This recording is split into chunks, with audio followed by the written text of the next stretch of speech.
سيدنا محمد.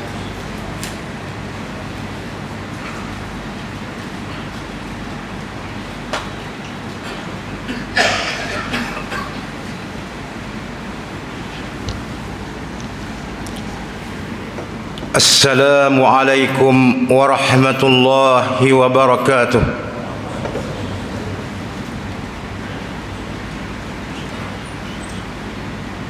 الله أكبر.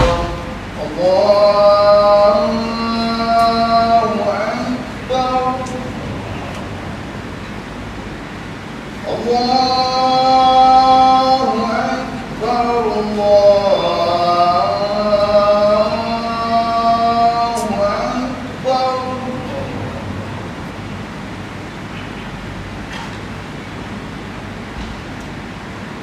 أشهد أن لا إله إلا الله.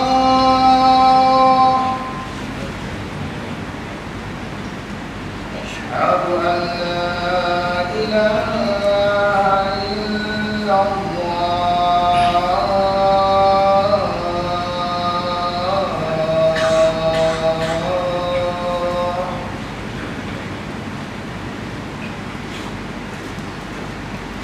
أشهد أن محمدا رسول الله.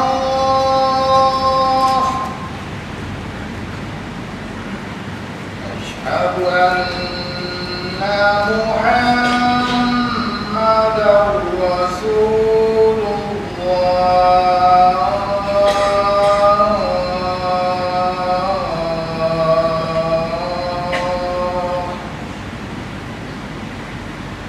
حي على الصلاة.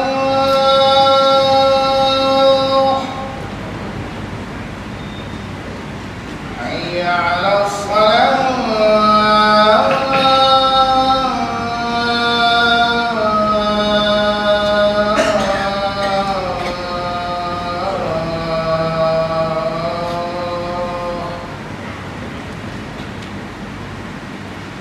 حي على الفلاح.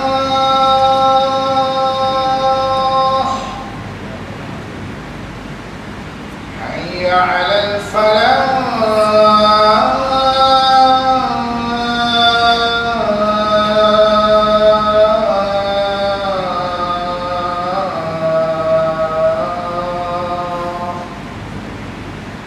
الله أكبر. الله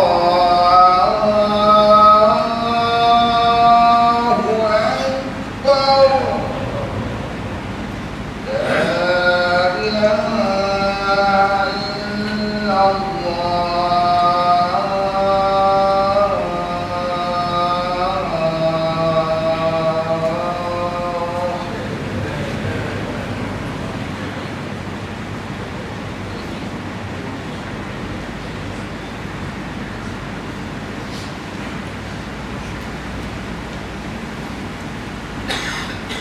Tuhan yang hadir mendengarkan kita semua yang diri dengan bercakap-cakap kapal sedang membaca Al-Quran, kerana yang demikian itu akan menghilangkan pahala Jumaat.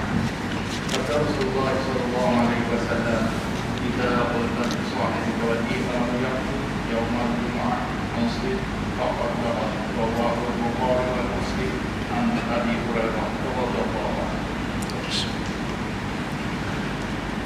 الحمد لله.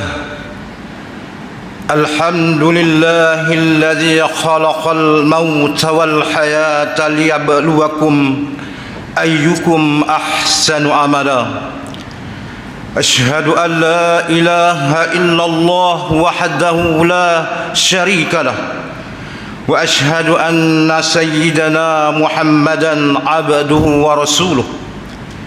اللهم صل وسلم على سيدنا محمد وعلى آله وأصحابه ومن تبعهم بإحسان إلى يوم الدين. أما بعد، فيا عباد الله اتقوا الله. اتقوا الله أوصيكم وإياي بالتقوى الله، فقد فاز المتقون. قال الله تعالى: أعوذ بالله من الشيطان الرجيم يا أيها الذين آمنوا اتقوا الله ولتنظر نفس ما قدمت لغد واتقوا الله إن الله خبير بما تعملون. Yang bermaksud, wahai orang-orang yang beriman, bertakwalah kamu kepada Allah, yakni dengan mengerjakan suruhannya dan meninggalkan segala larangan dan tegahannya, dan hendaklah setiap kamu melihat dan memerhatikan apa yang telah kamu sediakan untuk menghadapi hari esok, yakni hari akhirat. Dan bertakwalah kamu kepada Allah, sesungguhnya Allah amat mengetahui akan apa yang kamu kerjakan. Saudara-saudaraku sidang Jumat yang dimuliakan, di kesempatan ini dan pada hari yang penuh barakah ini, saya berpesan kepada diri saya sendiri dan seterusnya kepada tuan-tuan yang hadir pada hari ini. Marilah sama-sama kita tingkatkan keimanan dan ketakwaan kita kepada Allah Subhanahu wa taala, yakni dengan kita melaksanakan setiap titah perintahnya dan menjauhi setiap larangan dan tegahannya. Sesungguhnya berjayalah mereka yang bertakwa kepadanya, yakni dengan dikurniakan kebahagiaan di dalam kehidupan di dunia ini dan juga di akhirat kelak nanti insya-Allah. A'udzu billahi minasy syaithanir rajim. Walau basatallahu rizqa li'ibadihi labaghaw fil ard walakin yunazzilu biqadarin ma yasha innahu bi'ibadihi khabirum basir. Surah Asy-Syura ayat yang ke-27. Yang maksudnya, dan kalaulah Allah memewahkan rezeki bagi setiap hambanya, nescaya mereka akan melampaui batas di bumi, yakni dengan perbuatan-perbuatan liar dan durjana. Akan tetapi Allah menurunkan rezekinya itu menurut qadar yang tertentu, sebagaimana yang dikehendakinya. Sesungguhnya ia, yakni Allah, mengetahui dengan mendalam akan segala keadaan hambanya, lagi melihat dengan nyata. Saudara-saudaraku sidang Jumat yang dirahmati dan dimuliakan sekalian, jika kita seorang peniaga atau seorang usahawan, sudah tentulah keuntungan menjadi perkara utama yang akan kita pikirkan. Jika kita seorang pengamal undang-undang, kita seboleh-bolehnya akan berusaha agar keadilan dapat dinikmati oleh setiap mereka yang berhadapan dengan proses penghakiman. Jika kita seorang pendakwah yang menyeru kepada Islam, kita sepatutnya berfikir bagaimanakah jalan yang terbaik dan berkesan agar mesej Islam dapat disampaikan kepada sasarannya. Jika kita seorang pemimpin dalam masyarakat atau seorang wakil yang dilantik oleh rakyat, maka kita sepatutnya memastikan nasib setiap mereka yang berada di bawah tanggungan kita akan mendapat pembelaan dan keadilan, walaupun kadang-kalanya terpaksa menjejaskan kepentingan diri kita sendiri. Kesimpulannya, bagi setiap bidang atau lapangan itu ada matlamat dan hala tujunya. Namun jika matlamat atau hala tuju sesuatu bidang itu berlaku sebaliknya, sehingga tidak menepati matlamat dan hala tuju yang sepatutnya, maka akan terpesonglah matlamat dan tujuan bidang tersebut, dan akhirnya akan menimbulkan ketidaktelusan. Contohnya, jika seorang pengamal undang-undang hanya berfikir bagaimana cara untuk menghasilkan wang semata-mata sehingga sanggup menengetepikan soal keadilan, atau jika seorang penyampai dakwah Islam yang hanya bertujuan untuk memperolehi habuan dunia semata-mata sehingga sanggup menjejaskan tujuan asal dakwah itu, atau seorang pemimpin masyarakat yang hanya memikirkan soal kepentingan dirinya sehingga terabai nasib mereka yang dipimpinnya, maka pada saat itu terpesonglah tujuan dan matlamat asal bidang tersebut, dan akhirnya sesuatu bidang atau lapangan itu tidak sekali-kali akan mencapai tujuannya, dan sudah pasti hasilnya bukanlah seperti yang diharapkan. Inilah yang akan berlaku apabila balasan dan kekayaan dunia menjadi tujuan utama dan matlamat dalam setiap amal dan kerja yang kita lakukan.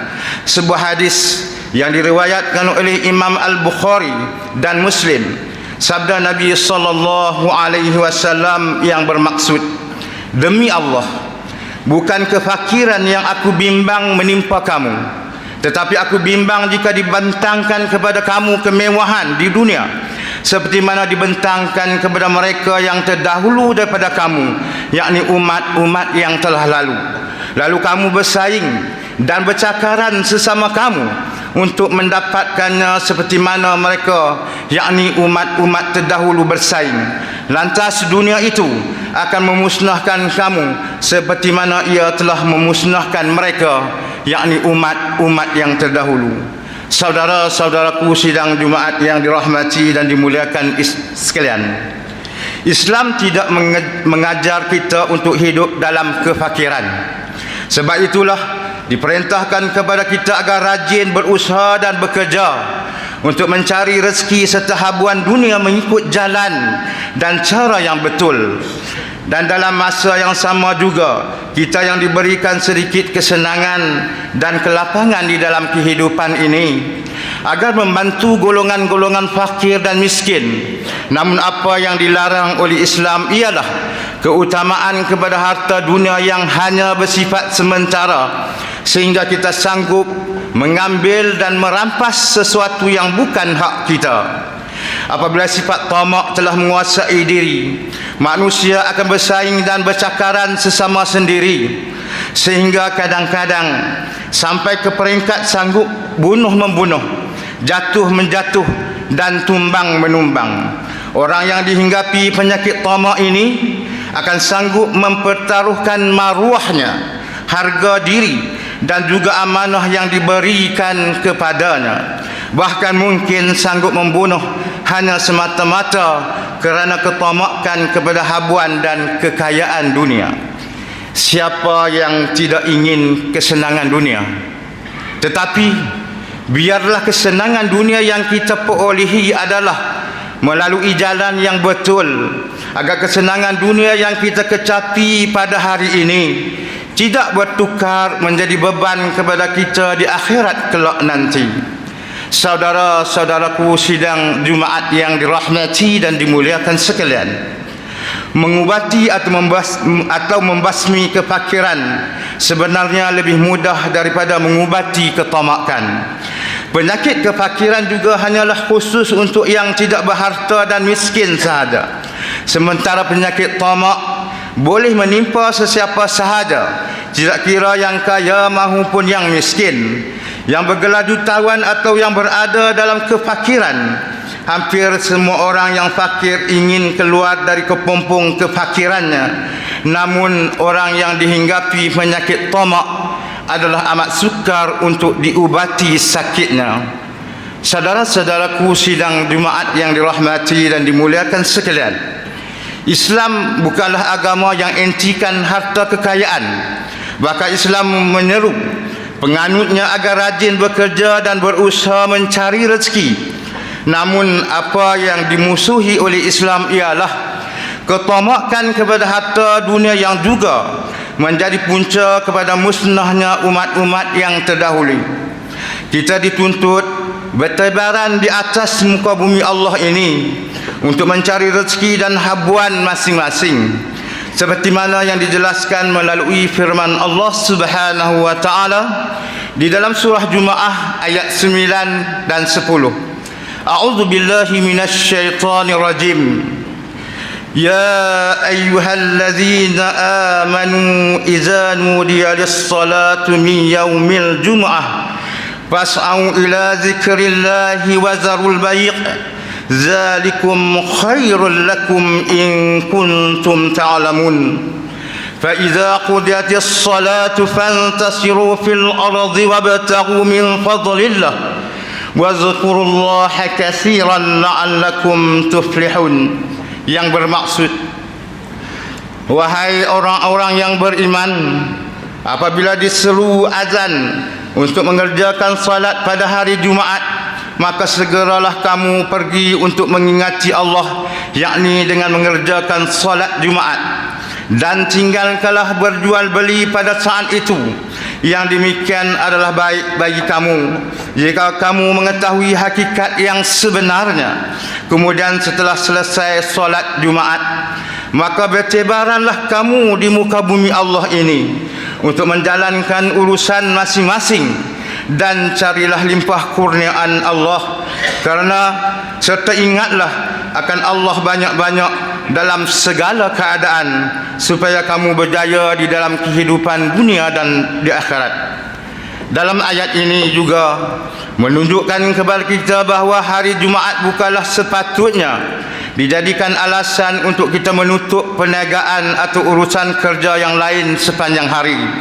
Sebaliknya, hanya disuruh kita meninggalkan perniagaan dan urusan-urusan lain apabila tibanya waktu solat Jumaat, kerana keutamaan kepada seruan untuk melaksanakan fardu Jumaat tersebut. Saudara-saudaraku sidang Jumaat yang dirahmati dan dimuliakan, apalah yang dikejar sangat dengan dunia yang hanya bersifat sementara ini? Penatlah kita mengumpul harta kekayaan ketika hidup semata-mata untuk kesenangan anak-anak, bekerja mencari duit siang dan malam, tidak kira hujan dan panas. Tiba-tiba apabila kita mati, anak-anak berebut-rebut membahagikan dan bersedap-sedap dengan harta yang kita tinggalkan, sehingga kan kadang-kadang ada yang sanggup memutuskan tali persaudaraan sesama mereka hanya kerana tidak puas hati dengan bahagian yang mereka dapat. Dan amat menjadikan lagi apabila mereka langsung tidak ingat untuk menghadiahkan surah Al-Fatihah dan doa buat kita di alam barzah sana. Oleh itu, carilah harta kekayaan yang dapat memberikan kepada kita kebahagiaan hidup di dunia dan juga di akhirat, dan bukannya harta kekayaan yang hanya memberikan kesenangan dan kemewahan dunia semata-mata, tetapi penderitaan dan penyesalan di akhirat kelak. Didiklah anak-anak agar mencari kekayaan jiwa, kerana itulah kekayaan yang sebenarnya. Kerana dewasa ini terlalu ramai orang yang kaya harta tetapi miskin jiwa dan kosong keimanan mereka kepada Allah Subhanahu wa taala. A'udzubillahi minasyaitonir rajim. Wa kam ahlakna min qaryatin batirat ma'ishataha fatilka masakinuhum lam tuskun min ba'dihim illa qalila wa kunna nahnul warithin. Suratul Qasas ayat 58, yang bermaksud, dan berapa banyak telah kami binasakan negeri-negeri yang penduduknya telah bersikap sombong dan tidak bersyukur dengan kehidupannya, walaupun mereka hidup dengan serba mewah dan senang lenang. Maka itulah tempat-tempat tinggal mereka terbiar dan tidak didiami oleh orang sesudah mereka kerana dibinasakan, kecuali sedikit sahaja, dan sesungguhnya kamilah yang mewarisi mereka. Barakallahu li wa lakum bil Qur'anil azim wa nafa'ani wa iyyakum bima fihi minal ayati waz zikril hakim wa taqabbala minni wa minkum tilawatahu innahu huwas sami'ul alim. أقول قولي هذا وأستغفر الله العظيم لي ولكم ولسائر المسلمين والمسلمات والمؤمنين والمؤمنات فاستغفروه إنه هو الغفور الرحيم.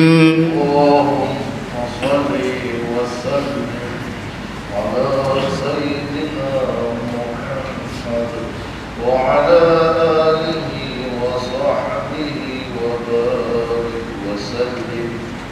ورضي الله تبارك وتعالى عن كل الصحابة رسول الله أجمعين